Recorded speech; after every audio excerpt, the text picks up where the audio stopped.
Yes, reka nkusuhuze kandi nkwifurize gukomeza kugira ibihe byiza. Turi ku itariki 20 z'ukwezi kwa gatandatu umwaka 2026.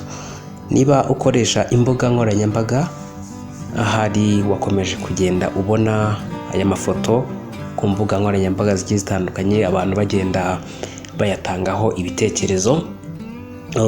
Ngira ngo mungundire muze gutanga ibitekerezo kuri iyi nkuru, ni nayo mpamvu njyewe njahanga kugira ngo wenda mbe nabagezaho iyi nkuru, cyane ko nabonye ari inkuru ikomeje kugenda itangwaho ibitekerezo n'abantu bagiye batandukanye, dore ko aya mafoto mbona kuri screen zanyu yanagiye hanze na ba nyir'ubwite ubwabo batabizi, cyane ko bari barabigize ibanga. Ni amafoto y'umureca witwa Ngarambe Sylvestre uri mu kigero cy'imyaka 70, wigisha muri kaminuza ya UTAB mu karere ka Gicumbi. Akomeje kuvugisha benshi nyuma yaho kuva tariki ya 18 Kamena 2026 hagiriye hanze amafoto ari gusezerana n'umukobwa bigaragara ko ari mu kigero cy'imyaka 25 y'amavuko. Hanyuma niba turi kumwe, reba ijambo subscribe uri kandeho ufungure n'inzogera, ubundi tujye dukomeza kugenda tubana mu nkuru tugenda tubagezaho umunsi kundi. Muri ayo mafoto kandi harimo naho uyu mukobwa ndetse na Ngarambe Sylvestre bivugwa ko basezeranye imbere y'amategeko bari hamwe n'imiryango. Ngarambe umaze imyaka 42 irenga yigisha, yageze muri UTAB 2013 aho yigishaga Ikinyarwanda n'Igiswahili. Ngarambe afite kandi Masters degree mu kwigisha Ikinyarwanda.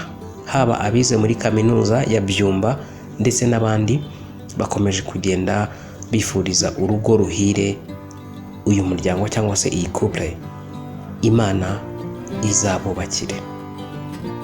Hanyuma abantu bagiye batandukanye nabonye bagiye bakomeza kugenda bagira bati uyu mukobwa akurikiye amafaranga, abandi bati ese ko tubona Ngarambe yarakuze umugore akeneye n'uwiki. Ngira ngo ibitekerezo by'abantu bigiye bitandukanye ni byinshi, buri wese avuga ibintu bitewe n'uburyo abyumva, ariko mu magambo make nuko nakubwira ko urukundo nyarwo, urukundo nyakuri ruratsinda, kandi urukundo rutagendeye ku kintu runaka, urwo ni rwo rukundo.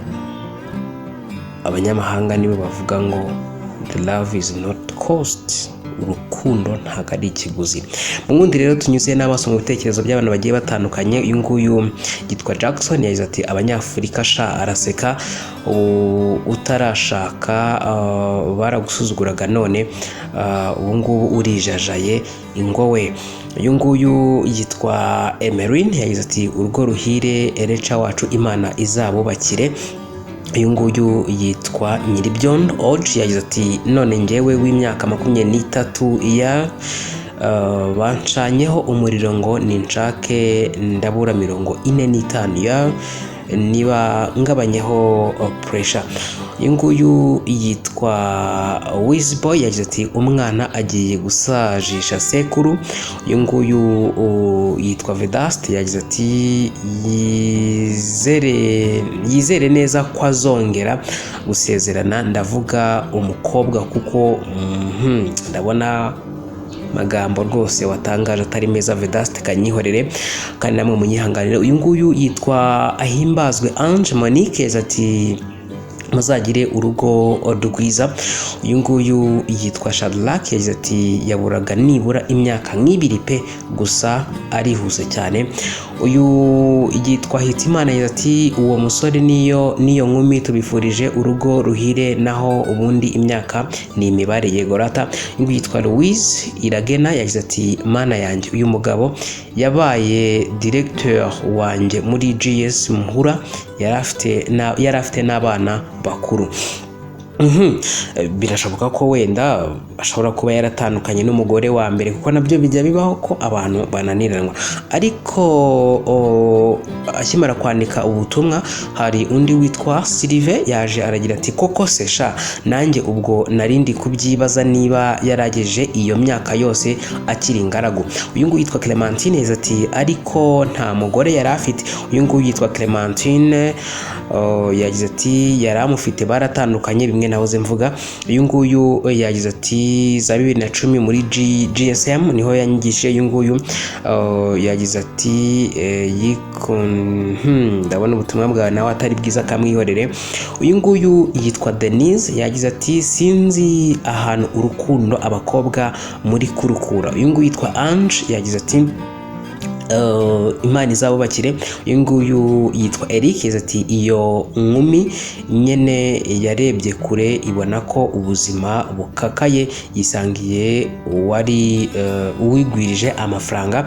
Uyu nguyu yitwa Pamela yagize ati nzapfa ruzungu. Uyu nguyu yitwa Marcel yagize ati barangiza ngo natinze gushaka mfite imyaka 20 igeretse, ubwo ose koko ndacyari toto na za masters zikanzemo. Uyu nguyu yitwa Iradukunda yagize amafaranga naho nta kintu adakora, abeza bavuka buri munsi mwana. Uyu nguyu yitwa Clarisse yagize ati ikibazo kiri hese kuba bagiye kubana. Uyu nguyu yitwa Traore ariko ntabwo ari umwe wa Burkina Faso yagize ati ubwo se inkuru iri hano ni iyihe koko mwabuze ibyo mukora? Uyu nguyu yitwa Grace yagize ati ego ko ngarambe. Uyu nguyu yitwa Marceline yagize ati abakobwa bo muri iyi minsi bikundira abasore bakuze, ariko nta kibazo mbibonamo ko hari ushakana n'umusaza wapfakaye afite abana bamuruta. Si ibyo ngibyo ntago ari ikibazo. Uyu nguyu yagize ati yagiye ndabona ubutumwa bwawe nawe atari bwiza ndabwihoreye. Uyu nguyu yitwa Ari yagize ati niyishakire. Nawe ndabona rwose atari sawa. Yagize ati abasore ntabwo bakirongora, reka babamareho abana mwebwe byarabananiye. Uyu nguyu yitwa Jean Claude Yannick yagize ati uyu mugabo ndamuzi aracyari n'imanzi rwose. Uyu nguyu yagize ati ariko mwaratubonye ye imyaka 70 urayizi wowe. Uyu nguyu yitwa Sylvain yagize ati ariko se koko yarakiri mu célibataire mba ubu nta nakana yaba yarabyaye hanze. Hari amakuru ari kuvugwa hanze ko Ngarambe ari umudivorce afite n'abana bakuru, kuko iyo myaka ni myinshi biranashoboka ko byaba ari byo. Uyu nguyu yitwa Batamuriza yagize ati ariko ubanza koko abasore bubu batakibasha abakobwa batoya, sinzi byabateye da, umusaza ku nkumi umusore ku mugore, ubu narumiwe da. Uyu nguyu yitwa Sostane yagize ati ni gute umuntu agira imyaka 70 akiri ku isoko ry'umurimo? Uyu nguyu yitwa Eric yagize ati yishakiye ugomba kumusazisha neza akamwitaho.